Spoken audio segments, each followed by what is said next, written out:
I see some holes over there. Is that the car that? That's his car over here. It was parked in front of the house where he was shot and killed. They shot up his car. Can we go take a look at it? Yes, let's go look at it. All right.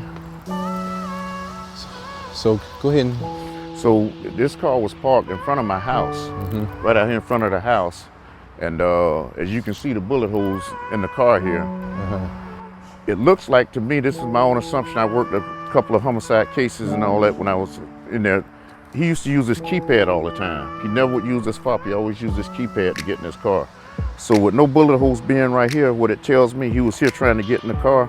When he started getting shot, you see him up here, and they're coming at an angle. So whoever's shooting at him was shooting from this way, shooting this way. So apparently they started shooting at him. I know he had a bullet hole in his leg, went through his calf. I can see that one. And he started running, and he ran across here, and you can see the bullet holes coming across here. Some of them skipped across the car. And he ran around the car, and he fell between the car and this, of course, this car was in front of the house. Oh, okay. So he fell on this side of the car trying to protect himself, use the car for cover. And when he fell, he was laying up against the fence in a fetal-like position, like he was trying to protect himself from being hit from gunfire. And apparently the guys who shot him, they ended up walking up on him, and because one of them was in his head, and you can tell that it was in his head. It wasn't, from where he ran around.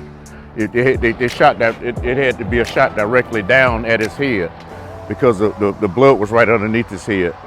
But he was laying about right here, and of course the car was there. He was laying about right here. His head was barely propped up against the fence, and he was in a fetal position with his torso area down. I could see a bullet hole in his calf muscle here. I could see one in his head, and I could see one in his shoulder. What I couldn't see, because the way he was turned down like this, what I couldn't see was he got hit about 4 or 5 times in his torso area. And that had to happen when he was running around, I guess, running around trying to protect himself. But he, like I said, he died in that fetal position with his head up against the fence right here.